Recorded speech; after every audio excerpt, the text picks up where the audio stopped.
Okay, today we're starting Unit 12, specifically Lesson 12.1. We are talking about sequences in series. We are going to start with the definition of a sequence. A sequence is a function whose domain is a set of consecutive integers. Remember that consecutive means side by side. So an example of consecutive integers would be 1, 2, 3, and so on. If a domain is not specified, it is understood that the domain starts with 1. The values in the range are called the terms of the sequence. Okay, so domain is 1, your value is a sub 1. Domain is 2, your value is a sub 2. So for instance, this would be a sequence and it's telling you this is your first term, second term, and so on. So on here, this is saying your first term is 2, a sub 1 is 2, a sub 2 is 4, a sub 3 is 6, a sub 4 is 8, and so on. Okay? A finite sequence has a limited numbers of terms.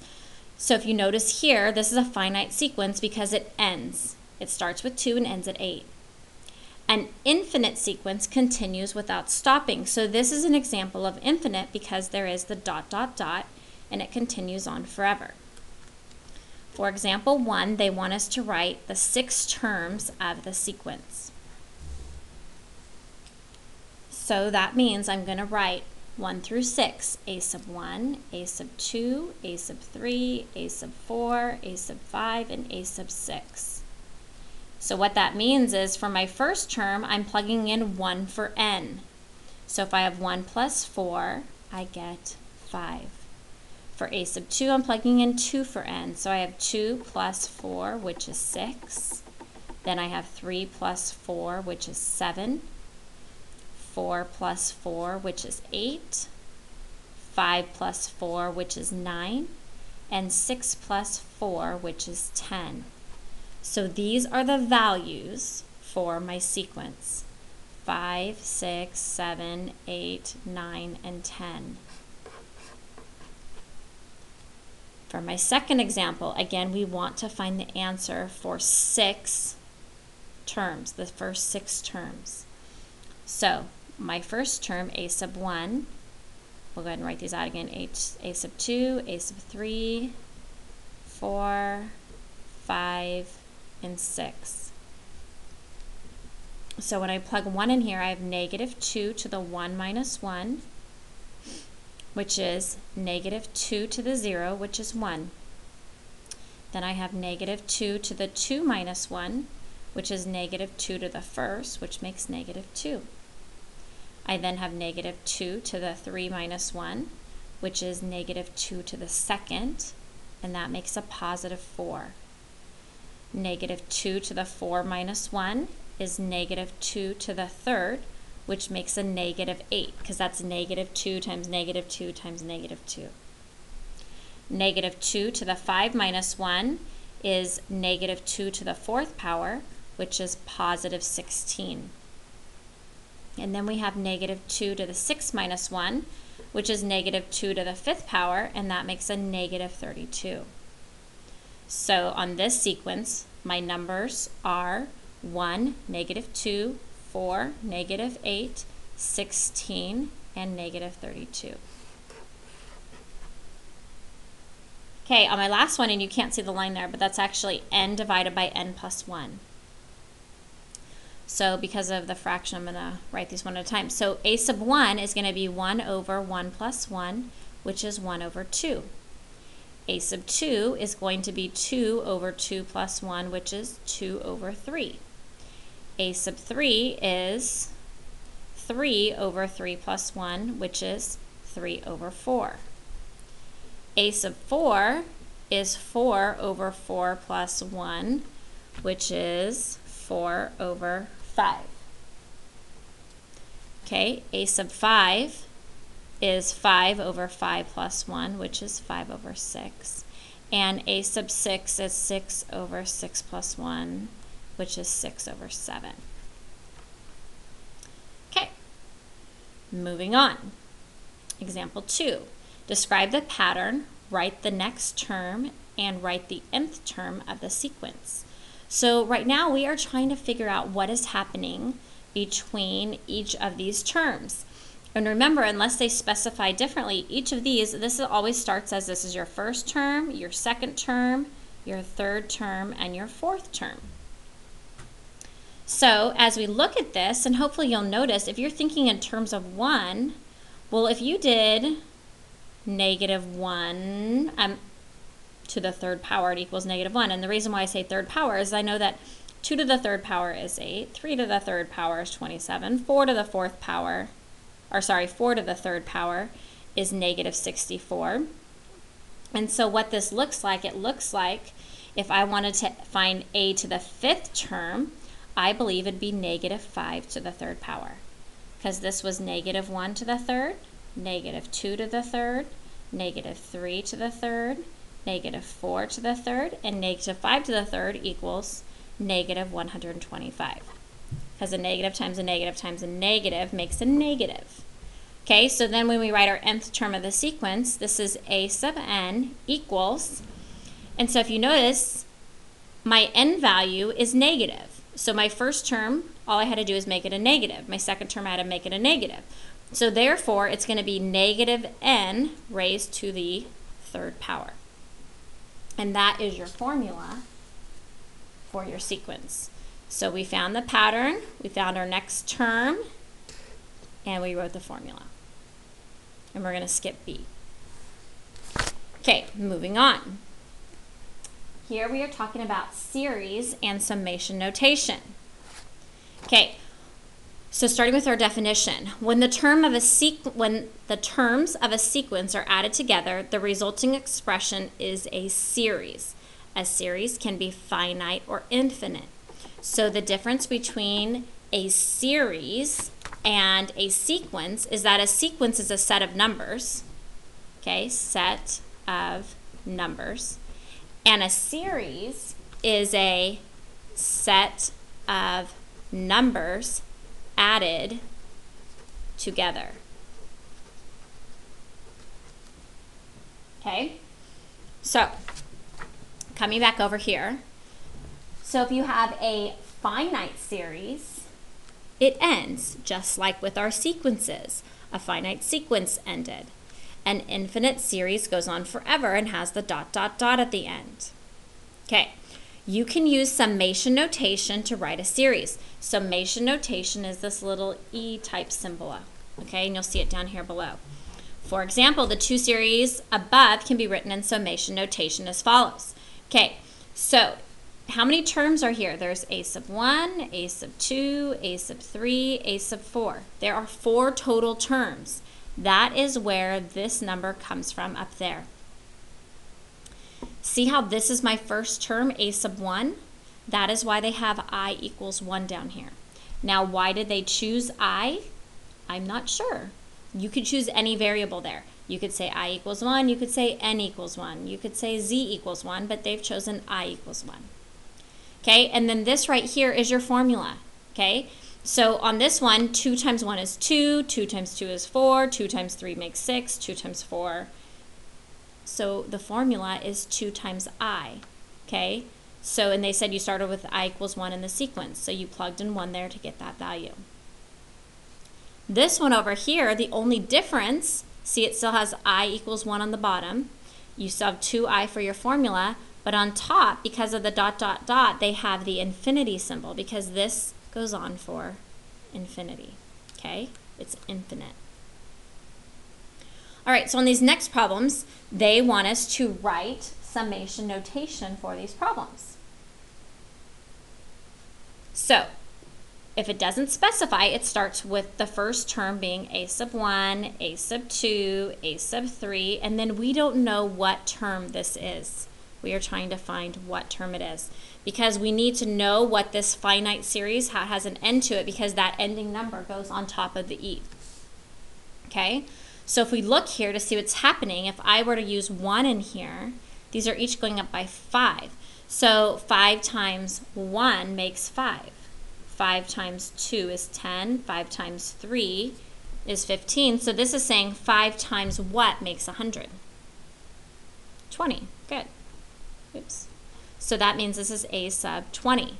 So when we're making our summation notation, we are going to write 20 on top. And I'm going to go ahead and use I. So I'm going to put I equals 1. And then our formula, what is our formula going to be? It's going to be 5I, because each term is 5 times the I value. And that's my answer.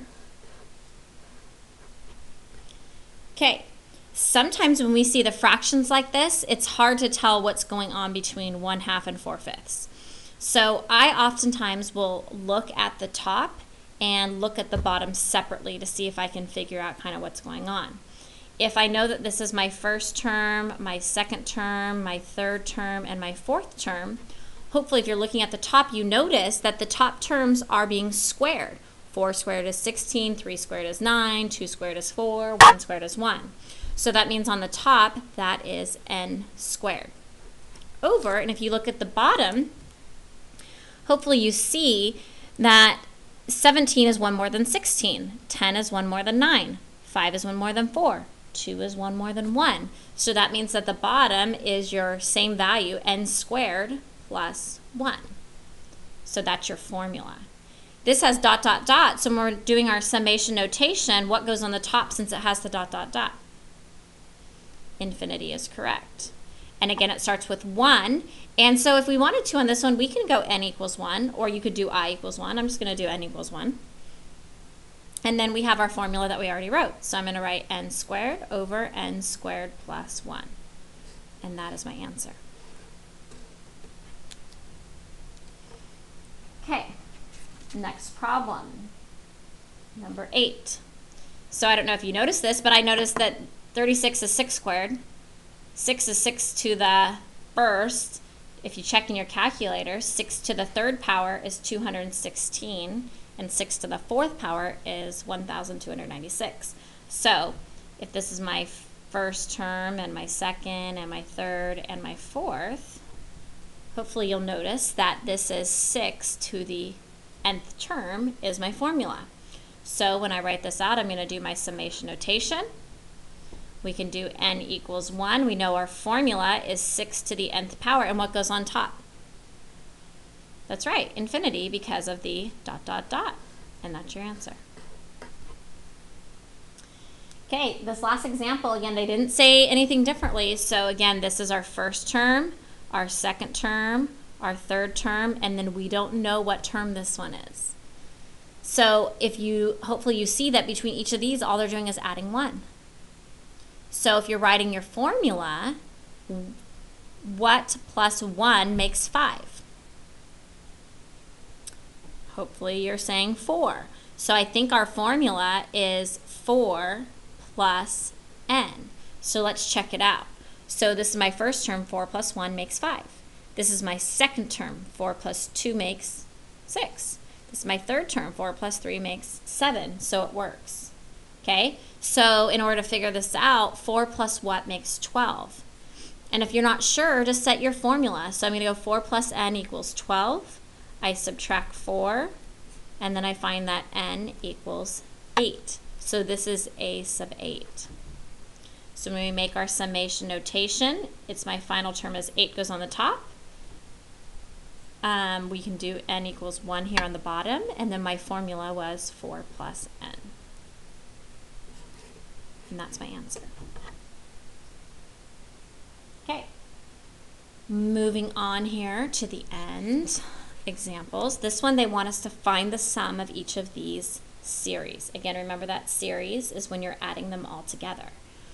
If you notice on this, it says I equals 1, so that means we're starting with the first term, and it's going out to what term?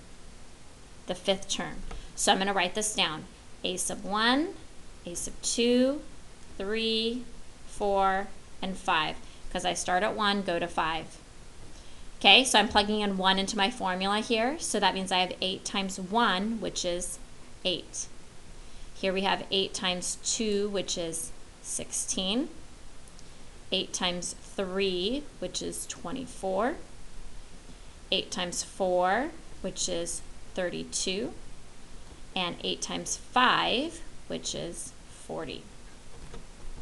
So that would be my numbers, and then in order to find the answer, we need to add all those up together.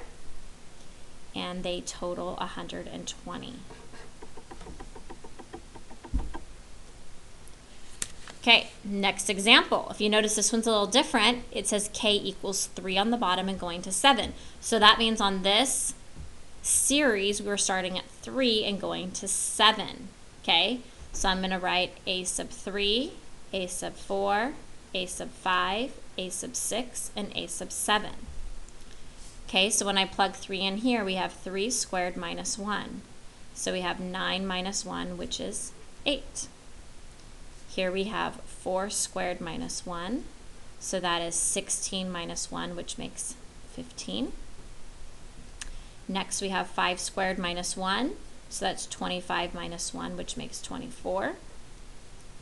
6 squared minus 1, 36 minus 1 equals 35. And lastly, 7 squared minus 1 is 49 minus 1, which equals 48. Then we will add all those up together, and we get the answer of 130. On my last one here, up here on top, it actually has the number 34, if you can't see that. This says I equals 1, and this right here is just the number 1. It's not an I, it's a 1. So this is saying that it wants you to go to 34. So they're saying a sub 1, 2, 3, all the way to a sub 34. But if you notice, there's no I value in your equation. So what that means is that for every single term, it is 1.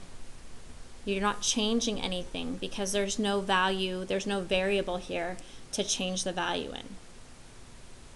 So if you end up adding all these numbers up, so you're adding 1 34 times, you end up getting the total of 34. And that is your answer. Okay, so today you should have also been given a formula sheet. These formulas that you're gonna want for your final. But you also have these formulas, which some of them will come into play with what we did today, but you don't need them for what we did today. I actually want you to kind of do stuff today without the formulas, but just know that they're here. Do not lose the sheet. You are going to want it through this unit and through your final. So now what I want you to do is go ahead and get started on your homework. It is in your textbook for today, page 798. And we'll go ahead and put that under the document camera for you guys now so everyone can get started on it.